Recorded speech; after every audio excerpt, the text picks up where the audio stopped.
Hello everyone, today we read and comment the fifth chapter of the second book of von Clausewitz Vom Kriege. The text follows. Criticism, therefore, supports itself chiefly on the results of the analytical investigation of theory. What has been made out and determined by theory does not require to be demonstrated over again by criticism, and it is so determined by theory that criticism may find it ready demonstrated. This office of criticism, of examining the effect produced by certain causes and whether a means applied has answered its object, will be easy enough if cause and effect, means and end, are all near together. If an army is surprised and therefore cannot make a regular and intelligent use of its powers and resources, then the effect of the surprise is not doubtful. If theory has determined that in a battle the convergent form of attack is calculated to produce greater but less certain results, then the question is whether he who employs that convergent form had in view chiefly that greatness of result as his object. If so, the proper means were chosen.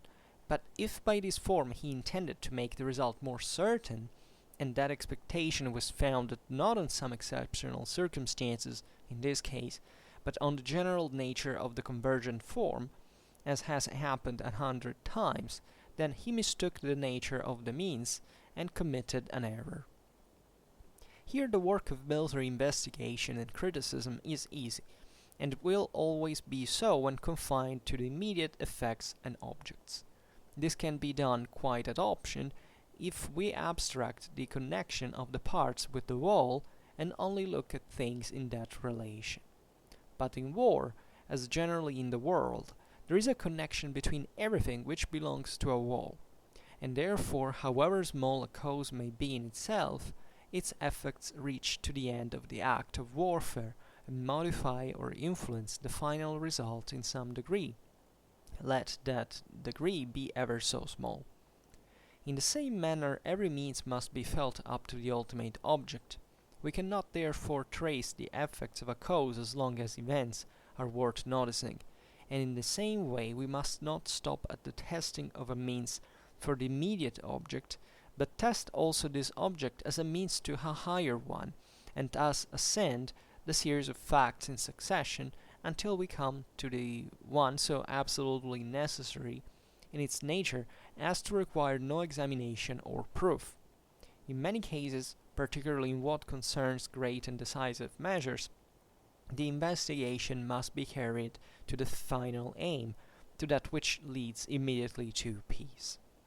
It is evident that in thus ascending, at every new station which we reach, a new point of view for the judgment is attained, so that the same means which appeared advisable at one station, when looked at from the next above, it may have to be rejected.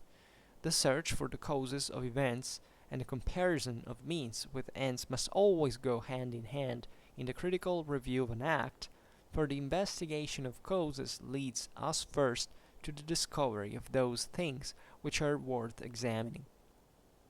This following of clue up and down is attended with considerable difficulty, for the farther from an event the cause lies which we are looking for, the greater must be the number of other causes which must at the same time be kept in view and allowed for in reference to the share which they have in the course of events, and then eliminated, because the higher the importance of a fact, the greater will be the number of separate forces and circumstances by which it is conditioned. If we have unraveled the causes of a battle being lost, we have certainly also ascertained a part of the causes, of the consequences which this defeat has upon the whole war, but only a part, because the effects of other causes, more or less according to circumstances, will flow into the final result. The same multiplicity of circumstances is presented also in the examination of the means, the higher our point of view, for the higher the object is situated, the greater must be the number of means employed to reach it. The ultimate object of the war is the object aimed at by all the armies simultaneously, and it is therefore necessary that the consideration should embrace all that each has done or could have done. It is obvious that this may sometimes lead to a wide field of inquiry in which it is easy to wander and lose the way, and in which this difficulty prevails that a number of assumptions or suppositions must be made about a variety of things which do not actually appear, but which in all probability did take place, and therefore cannot possibly be left out of consideration. So in this part of the chapter, von Clausewitz analyzes the outcome of criticism, right, of the historical inquiry in relation to theory, right, and fundamentally explains the difficulties that the various stages of this criticism fundamentally represent, how it is objectively possible theoretically to trace relations, cause, effects if we were to know everything about what happened, which is obviously never the case, but also realizing throughout all these stages how fundamentally our pre-existing conditions fundamentally deformed what our judgment in a way, given that before we reached to given point, to a given conclusion, we lacked one important perspective on the in fact on in this reconstruction, why things had happened, why from one cause you could arrive to one effect. And this naturally has an impact in realizing that there is never a single stable criticism, right? And there is never a point of arrival, we can say, that can be shared fully, right? And that cannot be analyzed under the light of so many factors that, if observed thoroughly, always present for the scarcity of information, most of the times from a strictly historical point of view, but chiefly for our gnosiological problems, the actual picture of reality, right? And this is a big problem because, yes, from one side we have theory, as we have seen, and this theory can be helpful, and it's definitely fitting most of this system in a way or another, especially at this stage of historiographical research and inquiry. But at the same time, this by definition cannot describe reality as we know it, right? By without any shadow of a doubt, and especially most of the times it doesn't even fit the single episode.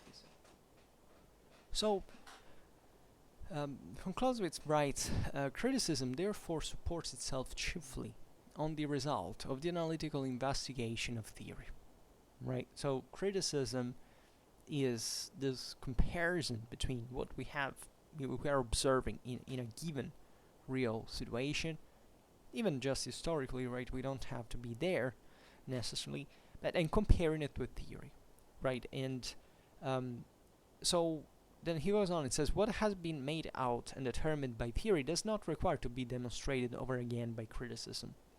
And it is so determined by theory that criticism may find it already demonstrated, right? So there are fundamentally two options. Either you find out something new, right? You describe a situation that adds up to that, awareness of that the theory fundamentally represents from an historical point of view, so that before that inquiry and the judgmental phase of it, let's say we had an impression, let's say, about a certain, about the warfare of a given time and space, and then we add something new to it, so the theory indirectly gets enriched, right? Because the theory, as we've seen, has a hierarchical structure, so there are certain things at the top you can fundamentally move, but the more you descend, this theory is going to effectively decrease in importance, in the sense that it's going to be ever less general, and it will end up in overlapping, however, with the most concrete element that we have at our disposal, that is the evidence itself, and in fact what we are judge, critically, through analyzing and judging through the critical inquiry. So the other one is instead that, of course, and this happens at both, both of these things happen at the same time, that naturally what you see, what you observe in a given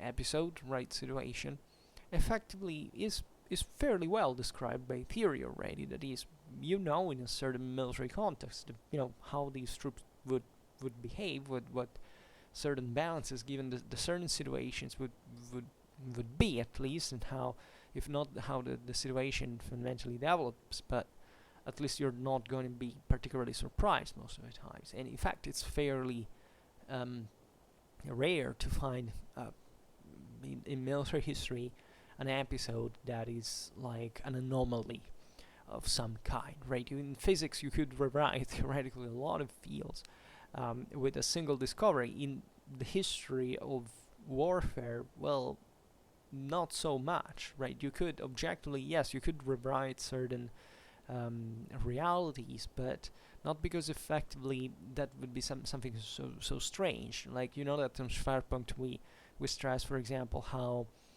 actually much more individualistic sometimes Western warfare was, even in its Hellenic and Roman origins, right? At this day, still passed for something that were absolutely, symbol of, Reganian opletism in some way, and discipline, and they were very different pictures, and this is important for our historical awareness, our historical culture today. But at the same time, it's no surprise. Like, it's either us, rather us, that had to build something else from what the historical reality was, than effectively realizing that, I don't know, Rome began as a sort of feudal world, for example, which is not so surprising considering the rest of tribal context that existed out there. But we will come on this on another occasion. So von Clausewitz goes on and says, this office of criticism, of examining the effect produced by certain causes and whether a means applied has answered its object, will be easy enough if cause and effect, means and end are all near together, right? So this doesn't require really an explanation, right? There are certain situations in which objectively, by approximation, you can pretty easily say, okay, well, here there is a cause effect connection, right? You can easily understand what the intentions were, right, or not. You could also make a mistake, but generally speaking, not so much. And what is interesting in this account from Clausewitz's tracing is that this is always not a matter of spotting one specific situation, but realizing that in every single situation it's always like that. That there is something that is self-evident and something that actually is not evident at all, right? And naturally, the two things are intertwined, but also it's never either black or white. Either you understand everything or you don't understand anything. It's always you understand a part of it, at least on the base of even, and theory helps you in this regard. So that, once again, that's why we don't study military history. We study properly the art of war, which is a different thing, that is observing from a diachronical perspective the transformations of certain systems that objectively have a lot in common. We say it every time in Schwerpunkt when we comment an army organization or a battle, especially in these times where the asymmetry was pretty low, like in pre-industrial societies. Like we're looking at the realities that were pretty damn homogeneous at the time, and therefore, as we were saying before, we can't make enormous mistakes of assessment, right? But at the same time, we should stay sharp and realizing that even a subtle difference naturally is important, right? You can make a big deal of difference itself for the same people who lived at the time. Then von Clausewitz goes on and writes, if an army is surprised, and therefore cannot make a regular and intelligent use of its powers and resources, then the effect of the surprise is not doubtful. Right? This is normal. Once again, what is surprise? Like, is there a moment in war in which you're not caught by surprise? No. Right? But there are definitely certain moments in which, let's assume you're caught in the open by the enemy, you didn't even know it was around. Well, at that point, surprise is going to be a big deal, and therefore you're not predisposed to counter that threat, right? Or you may, right? That's what makes the difference, effectively.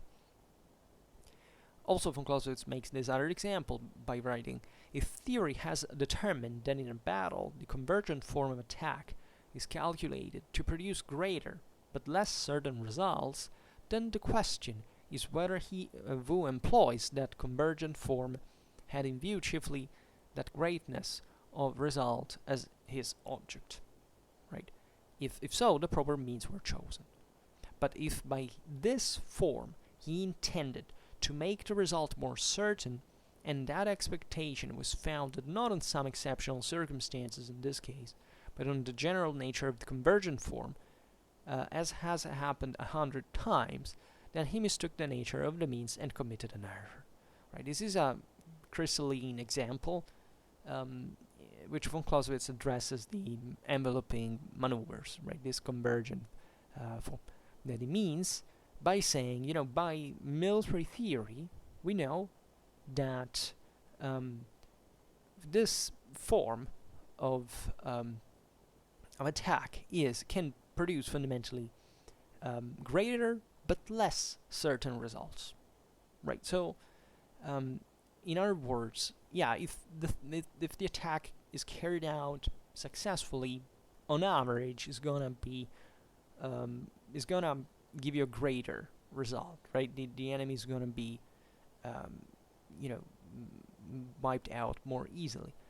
On the other hand, an enveloping maneuver is more difficult to perform, right? And it also presents, in general, right, aside from the strictly, the maneuver in itself, but also what the enemy, you don't know. You're often in circumstances which you could easily be caught by surprise by the same enemy in that regard. You're moving on difficult territory.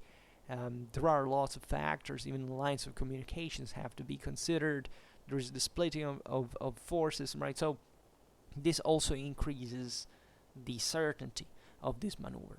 So von Clausewitz is simply saying that, if you were to apply this criticism that we're talking about in judging he who has performed this action, well, you should fundamentally praise he who was, more interested for whichever reasons in that campaign, that decision was taken in order to achieve a greater damage to the enemy, and instead to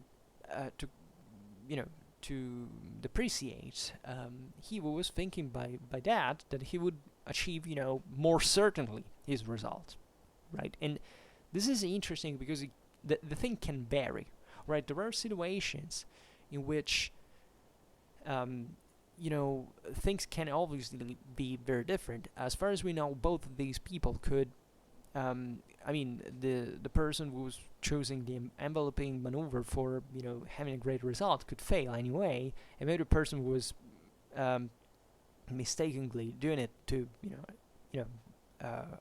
obtain a more certain result succeed, right? The theory cannot exclude that, because this can happen.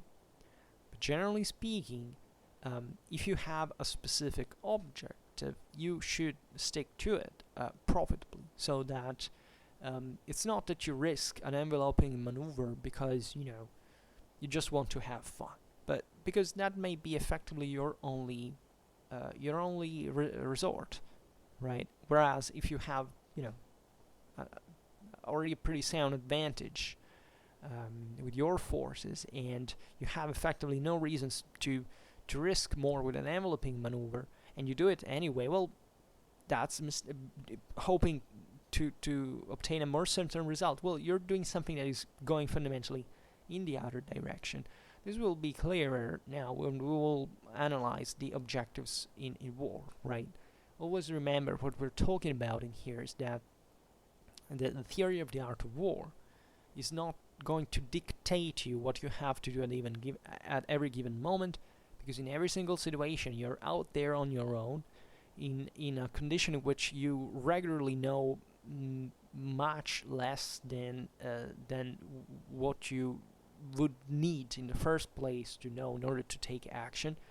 So everything is fundamentally upon you, and the theory can just help you to frame maybe certain events, but without your personal criticism you cannot even use theory in the first place, right? So von Clausewitz goes on and writes, here the work of military investigation and criticism is easy, and it will always be so when confined to the immediate effects and objects. This can be done quite at option if we abstract the connection of the parts with the whole and look only at things in that relation. So sure, von Clausewitz says, he says, if you're analyzing really a tiny encounter where you know fairly well what happened, and it's fairly easy to create this, to identify this connection, cause effect, right? And thanks to my eyes, he says, right? But then he goes on and says, but in war, as generally in the world, this is to be stressed. This is not just about war, it's really how life happens, right? How reality works. There is a connection between everything which belongs to a whole. And therefore, however small a cause may be in itself, its effects reach to the end of the act of warfare and modify or influence the final result in some degree, let that degree be ever so small. Right? In the same manner, every means must be felt up to the ultimate object. So, in other words, yes, you can even trace this cause-effect connections, but be aware that this is part of a system that is immense, that you don't have the intellectual instruments to calculate, because nobody has, that even if you researched it for years and years, still there would be a lot of things that do not add up, because guess what? We have an incomplete recording of whatever happens, and we're always uncertain about something. And that, more in general, there are tons of other cause-effect connections, means and object connections. That's even worse, right? Because when you see, the cause-effect connection, at least it's highlighted by eventually how decision is taken and how things follow upon it. Once you've taken a decision, I don't know, that unit will march towards that position, right? But the problem is, what about the the means and aim thing, right? Do we know this? Do we know, especially the end, right? Do we know what in the commander's head was going on? We're really not, right? And that's probably the most obscure and yet the most important element to solve this equation. Because in military historical inquiry, you may even not be interested effectively in solving the problem, because the thing has already happened. Who cares? What have? Of course, you could learn from it, and you would like to know certain things. But still, the most important thing is how and why. Why and how that person acted, right? Why that command was given. What was even the knowledge of the situation at the time. It's ridiculous how sometimes when people comment military history, certain decisions are stigmatized because eventually they led to disaster, when maybe at the moment objectively they didn't know and they couldn't know what the hell was going on, leaving aside those situations which disasters can be produced even if you actually perform pretty well by yourself, right? So we are very unjust and not pretending to be always so lucid and say better, that you actually pretend to know what the hell was in the head of that commander, as making an historical criticism of the situation. It's not a very intelligent thing to do, right? Either you have some evidence, there are diaries, there are things, but von Clausewitz tells us, those are very often the most unreliable sources, or at least the ones that give you effectively a very biased and subjective view of the situation that may, it's not even about the source in itself as being problematic, but rather you giving to it a too great importance, right, than the one it is. So, the one it has. So, be aware. In front of every military story, be always humble, right? Be always aware that if those people at the time didn't know certain things, well, most likely you will know less than them, right? Unless, of course, lots of other evidence was put together from many other people, but in general, you have to make this effort of not considering this system deterministically, so that fundamentally you knew this would go in that way before, because nobody effectively does it. And this doesn't mean that there hasn't to be a judgment, otherwise there wouldn't be a judgment of any sort here, right?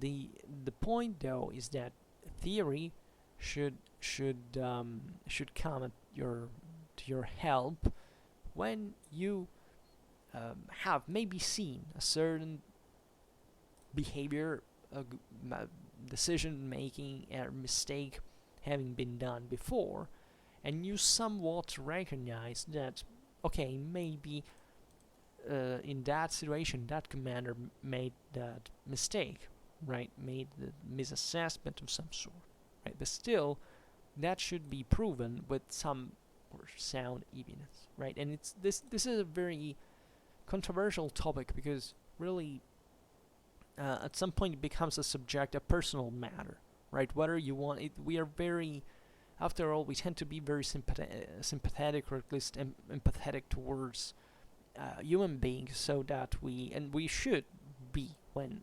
evaluating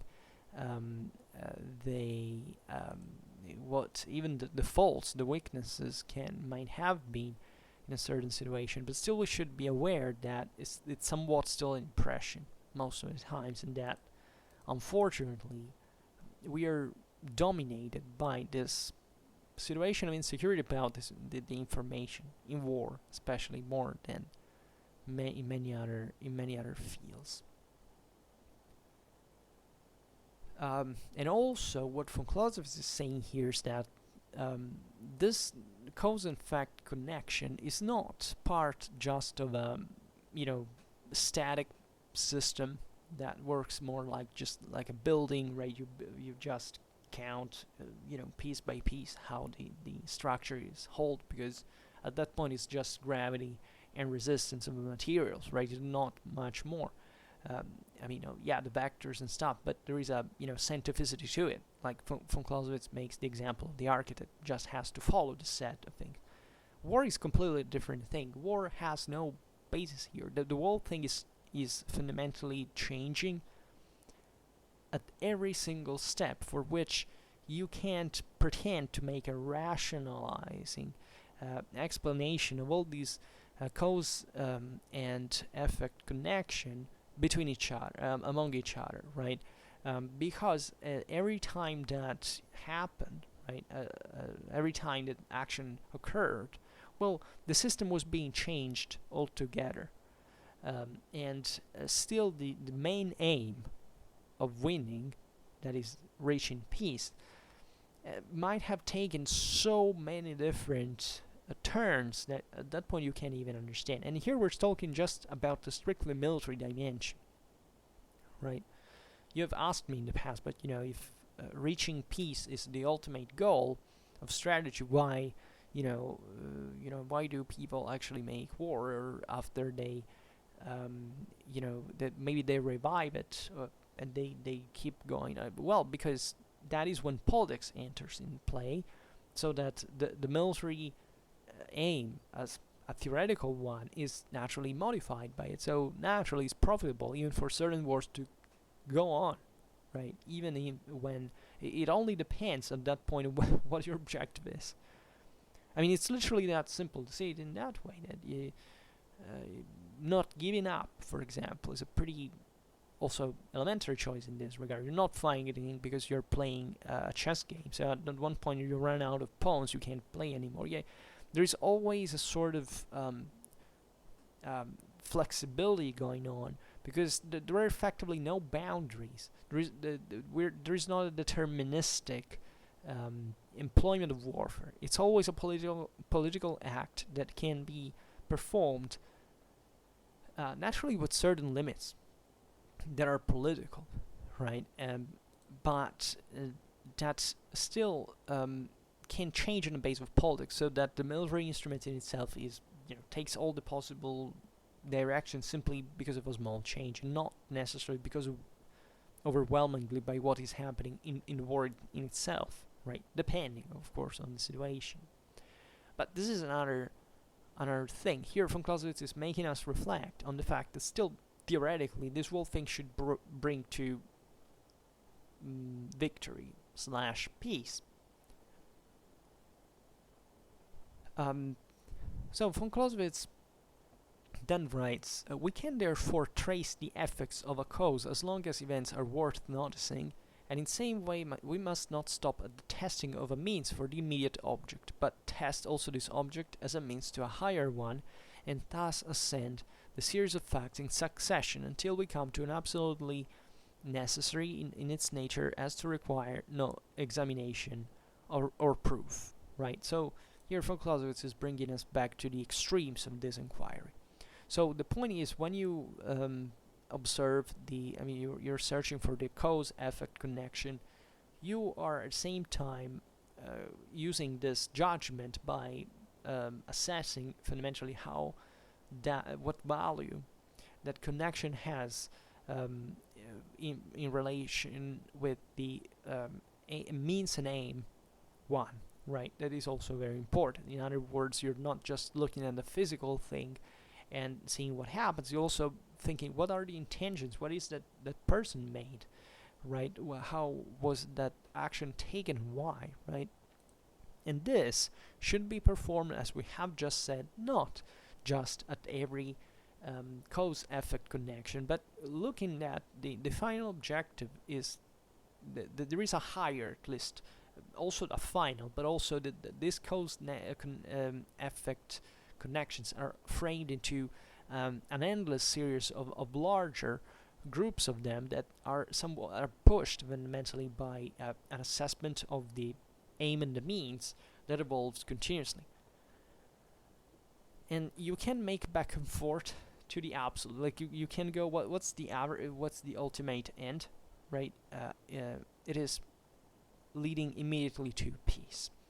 But how this effectively going on? Well, you can descend into the details of it as reaching to almost to the irrelevant, right? In this inquiry, you necessarily approximate, but you also arrive to a point where everything can be important. Like even a small thing, right? Even just the wheel of a wagon that gets broken and slows down the column in the march can have, theoretically, this is a theory of games, effectively, an impact, a degenerating impact on the whole system. It's just that most of the times we can't even know, but this does effectively happen. It's effectively what von Clausewitz will explain to us is friction and how it works.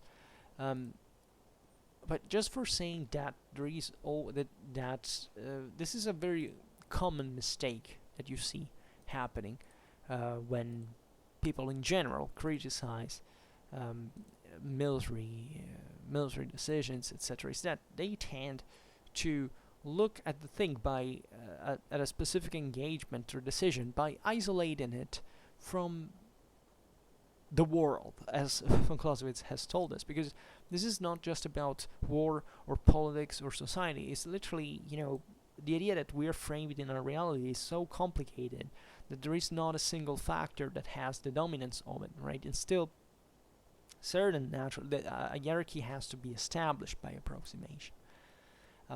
So this setting, the more you abstract a certain, this is a problem of theory, right? The more you abstract a certain dynamic in order to frame it in a general rule, the more that loses meaning. We have seen it in the hierarchy, of principles, of laws, of principles, of rules, of methods, right, etc. Paradoxically, the more you descend to this, and the more it's easy at a given moment to do that thing, but at the same time, that's one of the least influent in the war as a whole. So, once again, this makes you realize how important it is to have a general vision of political and military affairs, because if you start abstracting every single little thing, it can be how little. It could even be a battle or a single campaign, right, in a broader, international policy, right? You fail to realize what it is constitutively, essentially, why it's going on in the first place.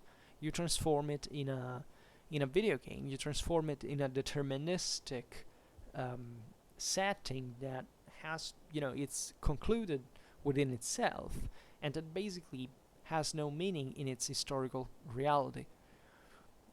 And you can't do like this, because this is what von Clausewitz is telling us in relation, more specifically, to the principle of internal lines of Jomini, that was fundamentally stressing the extrapolability. I don't know how to say this. The extractability of general, decontextualized actions, as if they had an absolute value in themselves. Von Clausewitz teaches us that no action has an absolute value in itself. It's always framed in a much more actually infinitely complicated system that we have to make sense of. And we do pretty effectively make sense of, after all, as a species, right, in order to believe in it. And that war in this regard is nothing different, of course, and it's always, if we've seen it in the first book, is always to be influenced by so many factors that can't be recollected in one, right? We have to start by identifying these connections, and then trying to theoretically connect them with everything infinitely. But there is naturally, in every history book, a moment in which you have to right point and to accept a compromise for saying, okay, well, there is much more to say because it's obvious, but at least we have trying to help understanding this section of it, right? It's very arbitrary work, but it's how we do in history, and there is a pretty devastating, realizing we can't frame the world, we can't sort out the world we live in, it leads even to pretty dramatic existential realizations, right? It's not easy to be in this condition, but we are in it nevertheless, right? And we have to do something about it. We could stay here doing nothing, waiting to die. Otherwise, we can't do something else in the meanwhile, right? And this is how we give sense to things we do in the first place. Alright, so we were here. Okay, absolutely. And he effectively says, in many cases, particularly in what concerns great and decisive measures, the investigation must be carried to the final aim, to that which leads immediately to peace. So this is just a reminder that we were repeating before as well, that theoretically the ultimate aim of war per se is reaching peace, right? And it's not a moral take on, it's literally what war is instrumental to. You begin a war not to lose it. You want to compel your enemy to fulfill your will. That's the objective of war, right? So there is a deeper, there are deeper realizations from this. For example, that he who attacks generally is a greater lover of peace than the defender is in that situation, because that is the person who wants to to get straight to the end. Well, the defender is fundamentally just, okay, come at me and see what happens and prolong it. So, but we will observe this in other situations as well. Other passages of the Vom Kriege. Then von Clausewitz goes on and writes, it is evident that in thus ascending, at every new situation which we reach a new point of view, for the judgment is attained, so that the same means which appeared advisable at one station, when looked at from the next above, it may have to be rejected. Now, this is very important for historical inquiry, because think at every, you have written, at least in school, some thesis, right? And that's probably the best example, because it's you have to achieve something in there, so you have to plan, you have to operate eventually, and so it's fairly similar ideally to what certain struggles, even in war, are. I remember when I was in high school, I remember I prepared to examinations as if I was, assembling my army and training it and motivating it to the ultimate clash. And I always sensed this sense of how are my troops tough, how tough are they, how prepared are they. I could sense them, because at that point it's not about creating a perfect system just like in war, but just a system that can hold to reach your results. So it's actually a very interesting perspective you can use in many ways. And the point is that you start the thesis and you end it, leaving aside the evaluation eventually, but there is a striking difference, and you perfectly know it, between the you of the beginning of the thesis and you of the end of the thesis, right? Because at the beginning you believed you had to obtain the result in a way, right? Then you had all a set of ideas that you still had to test, right? And you knew that you had to test, because until you write it, you know that it's gonna be different after all. Then all a set of intuitions and ideas and developments that you can know effectively only when you reached the end. So this is a bit the general attitude you should, at least general filter you should look at military operations also through, is that the situation evolves, right? That commanders are not always, actually are never sure about what's going to happen, right? They may have a plan, even a good one, right? But the way this is enacted eventually develops in ways that were never like the original, that were never in the form that the original plan contemplated, or there were effectively many other actions you had to perform you had not thought of, right? So that no plan holds at the first contact with the enemy. You have to modify it constantly. So when you analyze military history, you have to realize constantly that the mind behind all this was changing, and that you can't, and it doesn't help to think at the whole operation as the plan was simply one, or that there couldn't be very often there were even backup, secondary plans. There is in major operations certain alternatives that are to be preemptively taken in consideration, right? But especially when you this can be observed even when you carry out the analysis of the military event itself. You realize that when you began, you started from a few amount of data, and then this grows the more you go on, right? So chances, not chances, but it's always like this, that what you thought at the beginning was pretty sketchy, and sometimes pretty wrongly so, compared to what you know in the end. So that in the end you have been through all these various set of ideas, of theories, of hypotheses that before you didn't carry out that analysis, you couldn't fundamentally be aware of. Right? So that teaches you so much, because a person who's never done anything like that will, on the contrary, believe that it's easy after all, because it's never met with the same difficulties that inquiry entailed. Hence, the person cannot understand the true historical depth of the problem. Right? This is the real problem with history. It's not a matter of knowing a lot of things. It's about combining them correctly so that you can reconstruct more or less what actually happened, right?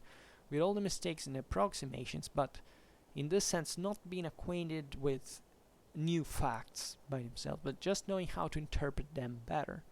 That's why there is so much in communicability in even in popular culture about certain topics of history, of war, of politics, because aside from very subjective beliefs about certain arguments, but there is also this general lack of awareness of at the way you can frame a given information, so that it's difficult, if not to demonstrate why this is the case, but at least to make the person understand it, because you are looking essentially at the same identical datum.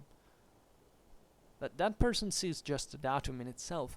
You see an enormous amount of stuff that is gravitating around it, and your mind spins around this in a way that can make it see so from so many different perspectives that another person has no idea of, but it's still the same datum, right? So it's once again not the more you know, but rather how you can see that information. Naturally, the more you know, and also the more you're forced to acknowledge that there is a different complexity in the combination of things.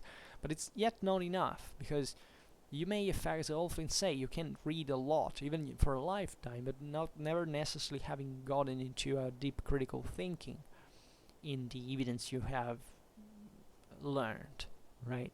And that's the difference between a historical inquiry and just reading for hobby, right? Not that it's not good to read in general, because that pushes you unavoidably to to reason like that, to start shaving, refining your critical skills. But still, there's a lot of difference between when you talk about war, having studied a battle or a campaign, with all the information available and with a very, very close, critical pressure, right, that can be posed by, reviewers and people who have to value you, and someone will just read the thing and said, okay, well, I've learned the stuff, but and what can I do about it, right? This really makes an enormous difference. And that is probably the single most difficult thing to make people realize. But in some ways, we're all expert in something, right? And the problem, though, is, I think its behavior is evolutionary. That is, we tend to to underestimate the the importance of things that we do not know, right? So it's typical for humans to say, okay, I don't know this thing, hence I'm ignorant about it, but okay, I don't care, I shouldn't know it. What do the others think to be when they say that I should know it? I don't know other things, I'm better than the others. Like, this is the instinctive attitude. And that's why you may be actually a very good, intelligent person in your field, but also being an idiot in another one, because you are not into it. So even if you grasp the potential difficult complication in that system, still you actually don't know how effectively complicated it is. This happens also in professions, because professions are a choice of the lifetime sometimes. So We need to justify why we chose one path or another, and therefore saying, okay, something else is ridiculous. How many times I've heard someone that was maybe more oriented towards things like colder stuff, and said, you study history, like, well, this guy is just reading comics, is not, is a lazy failed, right? It happened many times, right? And this is, this is a problem, and it's not going in the right direction, in my opinion, because one way I think the masses are getting better educated, and also better, they're more aware of the complexity of the world. But as we were saying before, it's not about the awareness, in the general awareness in itself, but the actual work through the thing that makes the difference. So we can even transform ourselves, and people will get amazed by these mind-blowing facts learned every day, but not building a critical skill, a structure, without further application. And this is very risky, because the tendency is like that, right? We are bombarded by information, but this doesn't seem to be so effective, like at least in the to become more functional.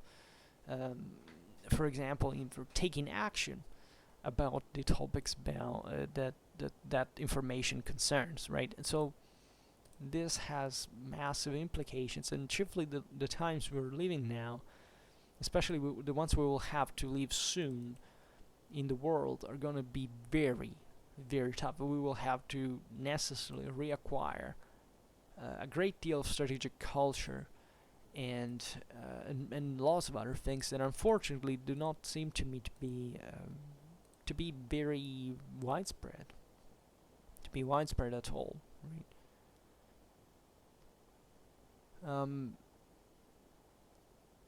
So I don't remember where we stopped here. The search of causes, events, and the comparison of means. Okay, yes. Yeah.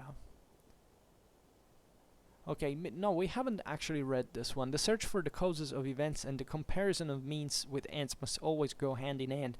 In the critical review of an act, for the investigation of causes leads us first to discover those things which are worth examining, right? Yeah.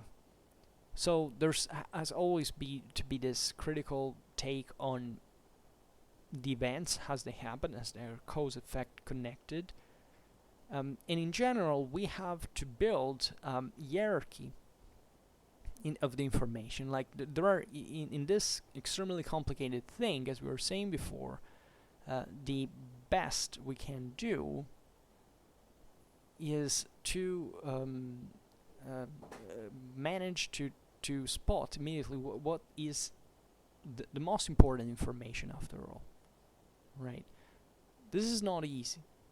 It can be, especially for was not gone through that criticism and doesn't have much of a awareness about the theory, the art of war. That can be very, very difficult, and that's why people fixate on the easiest things, like the usual thing. There is a massive war. How people fight? What's the most important thing? The guns that are used. No, those are not the most. Those are some of the least important things, literally, in the whole system.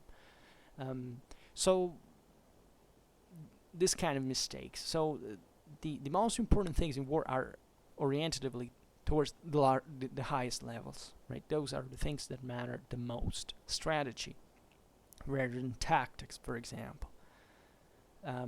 If you want to understand the whole system, of course. And you should start methodically from there when you want to find out what happened in that regard, right? So is it really this from top to bottom, descending? Well, generally speaking, yes, right? That's how we teach things in school, right? We start from the simplest things, and then we go a bit more complicated, just like at university. First, basic history exams, and then more in depth into the sources, right? And that's functional too. So unfortunately, this process also is often skipped. For those people who believe that weapons are the single most important thing, definitely that process has not taken place ever. Then, unfortunately, among even history professionals, this initial process of getting the fundamentals right is sometimes skipped too, sometimes just superficially addressed, and it's just spending the rest of the life into the most, to the bottom of the petty details, right, overall. So that as a consequence, that person could become extremely expert in those minutiae in many ways, but then not acquire a real strategical culture in connecting the the small things to the big ones that are effectively the ones that give sense to the small ones, right? So this connection is lost. This is in many ways what I refer to when I say that we should reacquire or acquire from, in general, that awareness about the, our individual dimension and the global one in many ways, because otherwise nothing works, right? And there are many cultural mistakes that have been done, historically speaking. Think about nationalism in general. This idea of realizing just your own perspective as a nation and excluding the rest, right? In that regard, we started, there were 2 world wars that were lost in that regard, and Germany annihilated twice because of such a stupid mistake, and many other countries, of course, as well. But just to make you understand the sheer, also potential disaster of the outcome, not because people are idiots, but because we have to take the most important decisions. People in general could say are idiots, but that's a matter of, we either all are or nobody is. So I want to leave the benefit of the doubt to say that people are not idiots in this regard.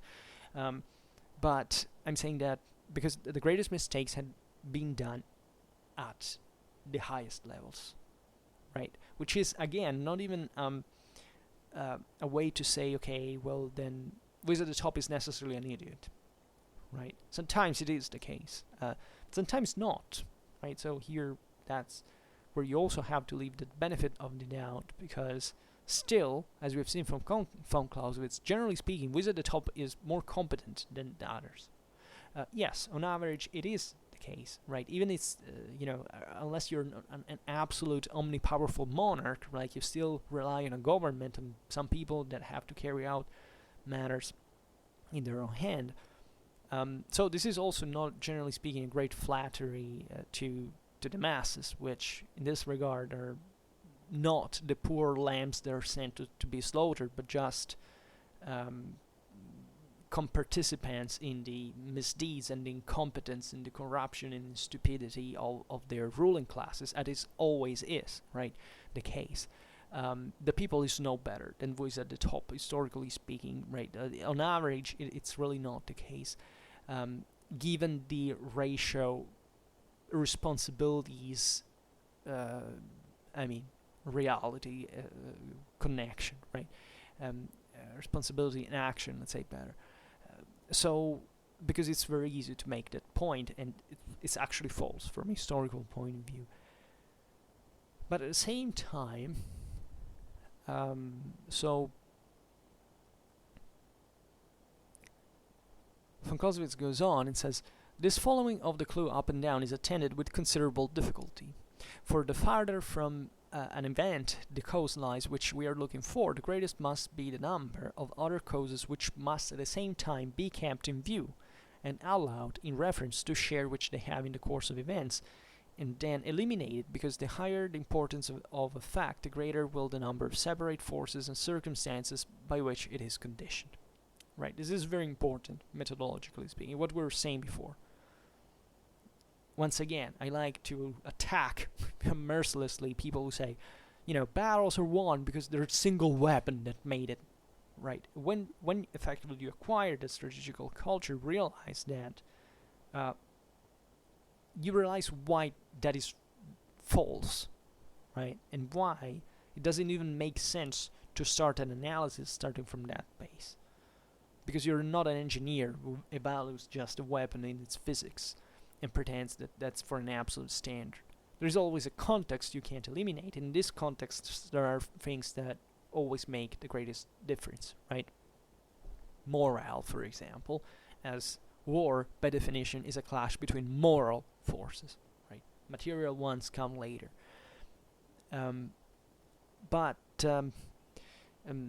So more than this, in the more you rise in this at the level of importance of the causes, and the more you realize that by approximation you must cease to even consider some of the ones at the bottom, because they're just a small information that intrinsically doesn't have much an importance anymore.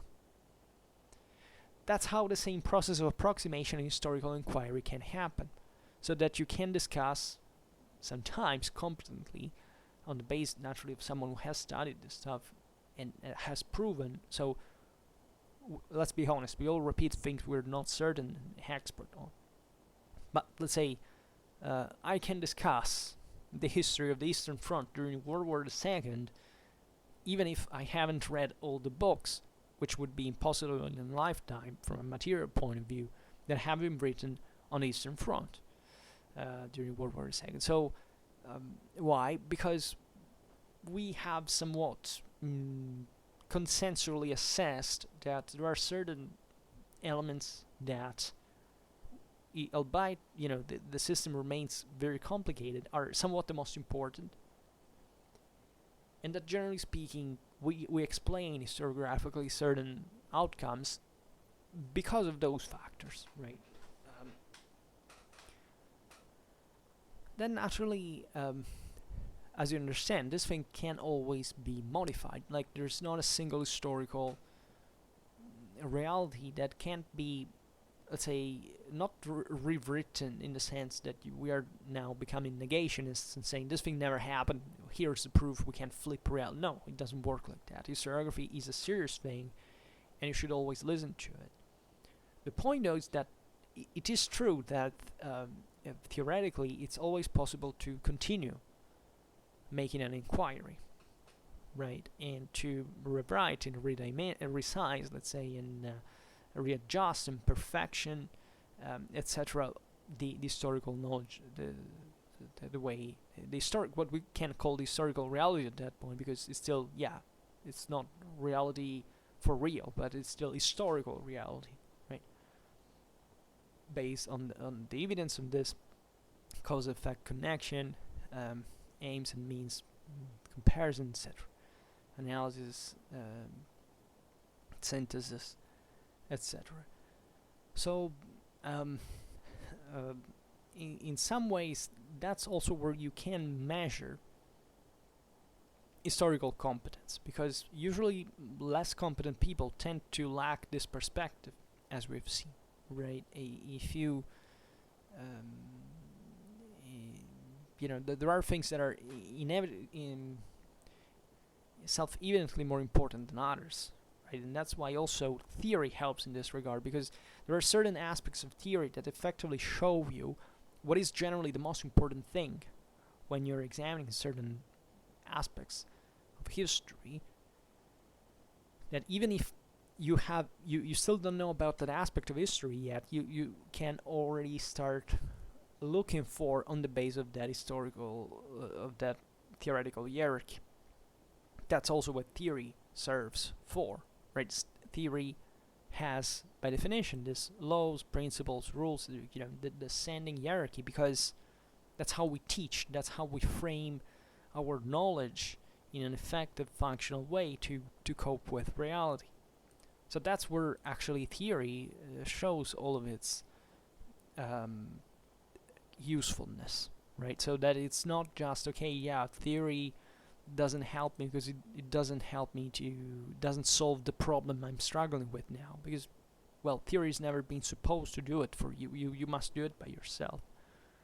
And as you understand, this has a lot of moral implications at the same time, because the theory recognizes essentially the achievement of a civilization, right? Theory is built by people that have studied.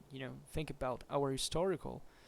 Think about von Clausewitz himself. I mean, he comes from the top of centuries of studying of warfare and even direct experience on the field. So we can be confident in the value of what we are doing. There were times in which naturally historiography, our civilization also believed pretty stupid things, but generally speaking, there's been a gradual improvement. So you can guess that after all, by knowing more things at a time, at least in the present of certain favorable conditions, like an asteroid that doesn't hit the Earth, for example, we should piling up and sorting out this information, so that we acquire not just a quantitative but also qualitative knowledge that transforms itself into a critical thinking and always better refined critical instrument, and therefore makes us understand us much more. That's also how in the history of science, like we improved considerably over time, and this is undeniable. So that's how much actually theory works, right? But still, there is a greater mystery to solve about this whole world that is evidently much more challenging and calls ourselves directly in solving it, because at least in coping with it and the limits of our understanding, so that you can't say, well, after all, it doesn't matter if I make a historical mistake, right? Of course, it's not the end of the world. It depends what you're saying, where you're saying that, how much that affects other people. And as we have seen, we all make mistake every single time we even think about history. There is not a single historical thing that is true, right? It's just an interpretation, but it fits with reality as we know it, right? And maybe you can improve it, and we have improved it as we have seen. So there is not much room for moral relativism in here, after all. And it's just like mathematics. If you get it straight at the basis of it, there are many problems that by definitions it can't be solved. Think about geometry. What's a point? What's a surface? What's a line? There's not even a single concrete explanation of what these concepts mean. They're absolutely meaningless if you think about them. They're completely invented out of the blue. Nothing of this happens. In reality, it's just a concept. But still, we need that to start visioning the world in a way we can cope with it effectively. And it works, but it takes the courage of starting from one point. So the same in history, and history is funnier in a certain sense because and it's a bit like science, applied science, of course, in itself. Like, science has not been built just through concepts. There's a very important theoretical foundation of science, but then science progressed thanks to experiments, through a great difficulty posed just by how do you carry out those experiments in the first place. Not what will happen, how do you get there, which is the history of science in a nutshell, right? The same goes with history, because history is also way more, science tends to get down to the essentials, so to simplify the equation to get the best of precision in many ways. Like, history has this greater problem in which our assessment of it changes an enormous deal based on our political, social background, and that's what makes it more challenging, but at the same time also more fun, because you can, I must say one thing that makes me have a lot of fun with history is that you can sort of customize your own background, your own perspective, right? Not the history you want to, even the history you want to do, but not historical reality, which you should be very, very careful about and to stay objective towards, but simply from the fact that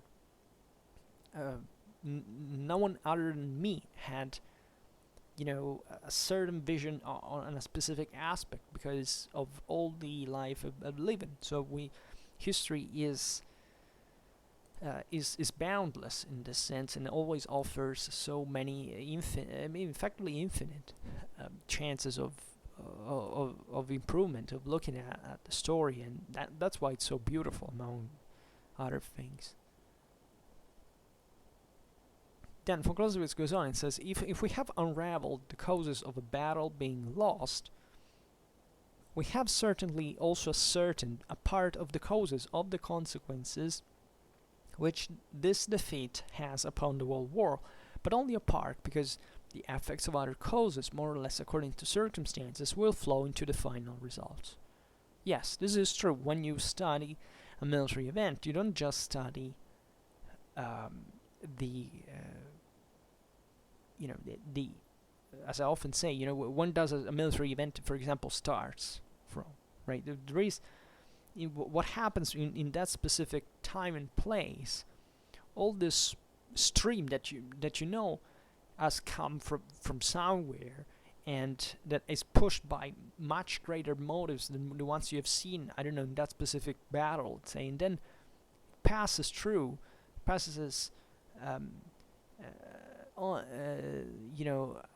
along, and it goes somewhere else, loaded with all the things you have seen happening in the between. And this is just a current of so many others that form this huge stream that also war is, and it's so enormously powerful at the same time. So the beauty also of the military analysis is that it makes you expand your vision on a lot of aspects that sometimes have, in fact, not even to do with. I mean, I can hardly find another topic that another subject can teach you so much about the world in general as military history does. Because you can't analyze military history just, I don't know, with a background of a historian or an engineer or a linguist, or you have to put really inside all of this enormous set of notions, and in order to start giving a realistic face to what you're studying, you're taking into consideration. And as we've seen, even a battle has always, for example, a strategic meaning, even if you analyze it from its merely tactical side of but you perfectly understand from the battle itself that there is an important strategic outcome, a strategic consequence of that outcome, right? Even if you don't know what the background was, right? Von Clausewitz then writes, the same multiplicity of circumstances is presented also in the examination of the means.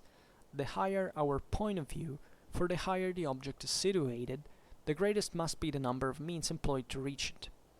The ultimate object of war is the object aimed at by all the armies simultaneously, and it is therefore necessary that the considerations should embrace all that each has done or could have done. Right? So the point here is that there is always more to know than what you just see in a limited situation. That an objective can't be reached but the greater it is, but through a enormous set of factors, of actions, of situations that you should observe one by one. You can study a war pretending to understand it to reach a level of historical accuracy superior to someone else, to the greatest experts on it, if you don't take it in consideration as a whole, not just setting a single battle, but also what I would like to make you understand here from Clausewitz is saying also what one battle signifies for another battle, right? And how these are important in their strategic meaning, that and that interfere with each other constantly in this regard. So no, you can't presume to get a solid strategical culture without encompassing greater amounts of knowledge. That's why I always fight against hyper-specialization, because hyper-specialization is good when you already have a solid background. It doesn't seem to me that our educational systems are providing any at this point. That justifies the level of specialization we are spreading also at a certain level of secondary education, right? We should pass much more massively through the basics in order to understand, because if you don't understand the basics right, you will always have an enormous problem of understanding. There is nothing to do about it. It's an unfortunate thing, but that's where theory helps us. That's where theory becomes something you can really rely on. You can go back to, and that is never to is always gonna make you reflect, right, even before you see the evidence, right, so that you're aware eventually how you can frame this theoretically. Now, there are in this sense lots of other considerations we could make, but really understanding that you can't frame a single military notion if you don't consider the system is at the base, at the core of historical inquiry. A limited inquiry will bring to limited results.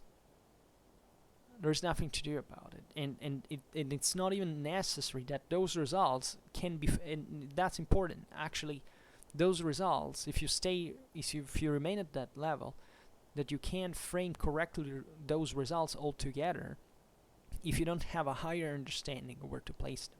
You can even study all the details at that level, but not being able to connect them all, because you don't know what happens at a higher level, and naturally the risks increase, right? You can't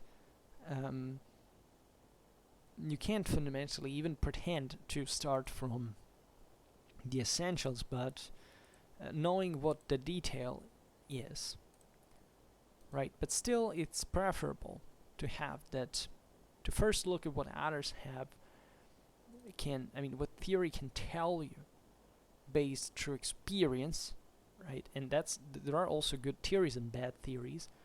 So there is this other problem we discussed endlessly, that is, never trust fully historiography. Historiography is dramatically important. We should study it, but always remain healthily skeptical until you touch with your own hands what's the topic of discussion of the inquiry, because without that you can never be sure.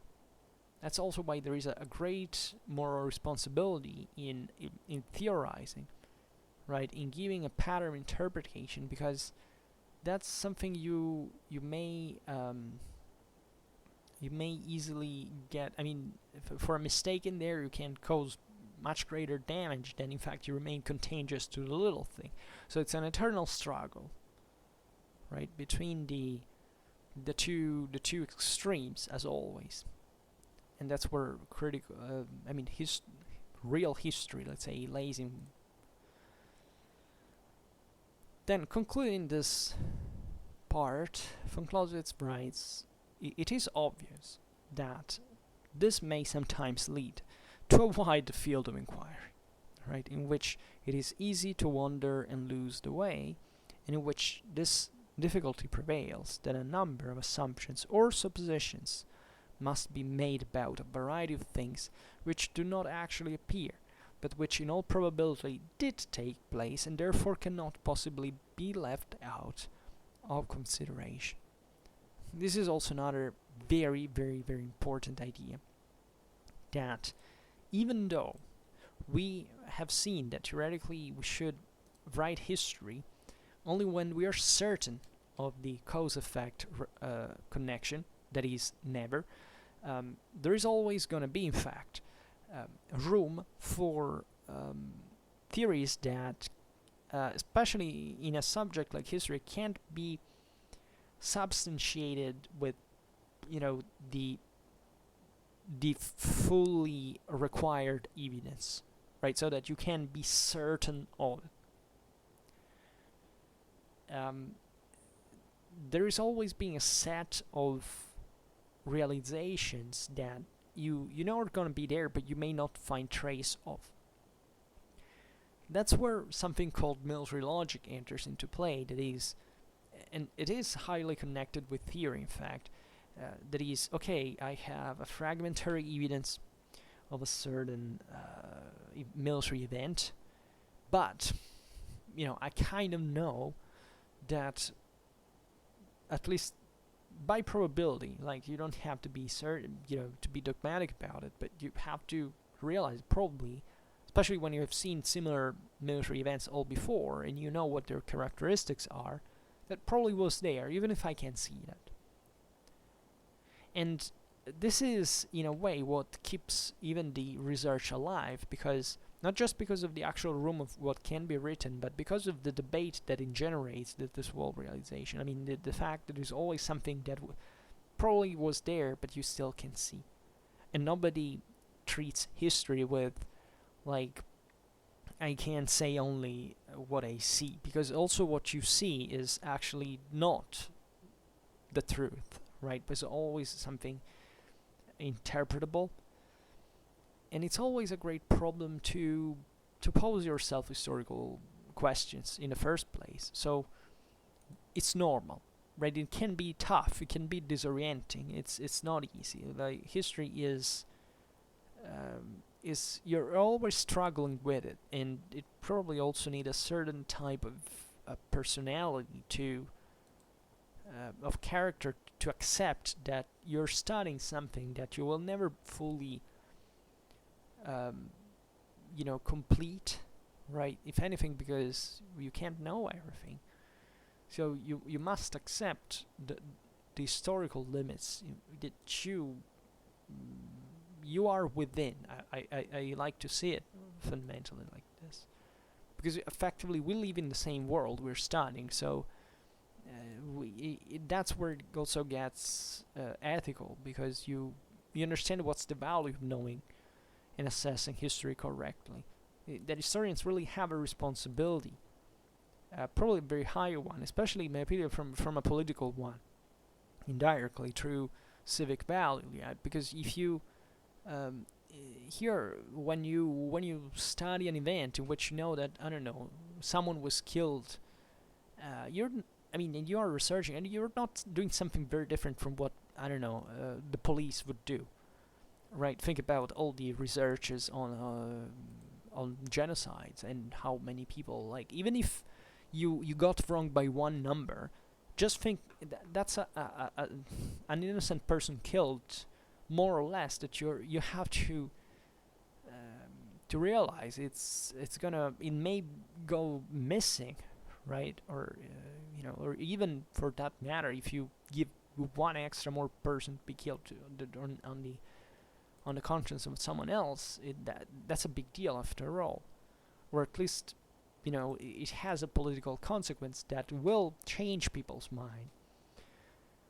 So that's how history actually impacts our society, aside from the rest. And this is a very overlooked aspect of it, right? That we come out with only when we get really, really, really political, and that we don't discuss, because we treat history like, today we talk about history normally in popular culture as a form of entertainment, right?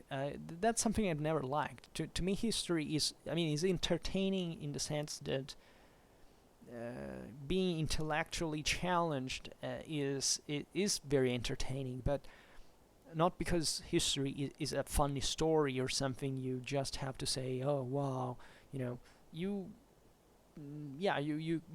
can't be also like that. Of course, you could learn things you've never heard and be fascinated by them, but it shouldn't be effectively about being entertained. It should be about learning and being aware of doing it, not being